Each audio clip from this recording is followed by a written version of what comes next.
I love this story. The Catholic Church and the Vatican are now scrambling after Pope Francis sort of appeared to question whether there even is a hell, which is kind of a pretty basic belief of Catholicism.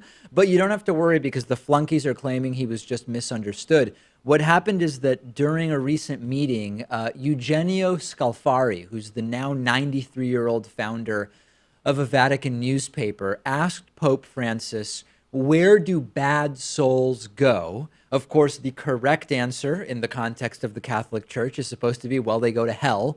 And Pope Francis is quoted by Scalfari as saying, quote, they are not punished. Those who repent obtain God's forgiveness and take their place among the ranks of those who contemplate him. But those who do not repent and cannot be forgiven disappear. A hell doesn't exist. The disappearance of sinning souls exists. This led to panic at the Vatican. That should be the name for a funny romantic comedy, Panic at the Vatican. And if you're the Vatican, you sort of need the threat of eternity in hell to get people to fall in line, right? This is one of the ways in which you get people to do what you want them to do, is convince them that if they don't do what you want them to do, that they're going to end up spending an eternity in hell. They are writing this off as a misquote, but they're not even offering an alternative meaning. They're just saying quotes of the Pope are not accurate. The Vatican said that the, quote, literal words pronounced by the Pope are not quoted, and that, quote, no quotation of the article should be considered as a faithful transcription of the words of the Holy Father.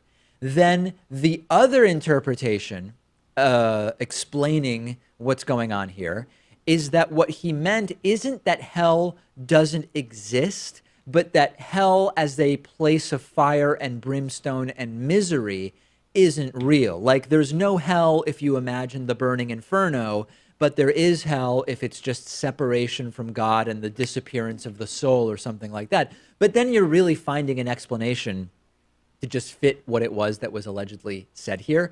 The problem with that is that there are endless portrayals of hell by Catholics as exactly a place of fire and brimstone in their own scriptures, in the book of Revelation, in Corinthians. Anyway, I don't really care about the specifics. I just love how this Pope, who is from Argentina, by the way, has thrown the Catholic Church into these moments of chaos as a result of just steering away even slightly from some of the orthodoxy of the church. And the one sort of caveat here is that the interviewer, Scalfari, Eugenio Scalfari, he does have somewhat of a history of being, I guess I'll call it, fast and loose with the truth in some cases, but it still seems weird that he would make up an interview whole cloth, both from a sort of marketing and PR perspective for his newspaper and from a legal perspective. But this is super interesting because we've been following the move away from Catholicism that's been going on.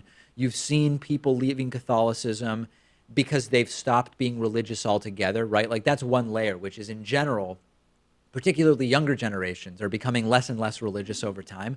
But there's this whole other angle, which is that there are Catholics who have also just left Catholicism and moved to Protestantism, meaning non-Catholic Christianity.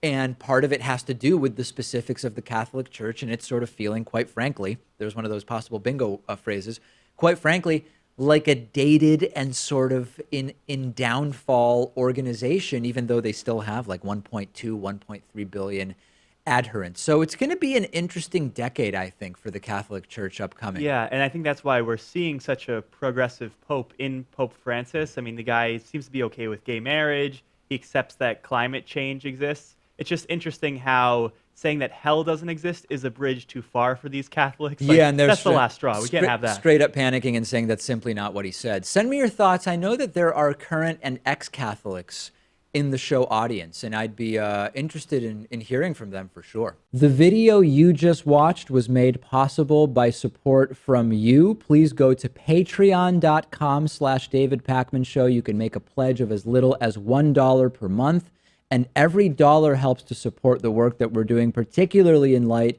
of the YouTube ad boycott, which has been really bad.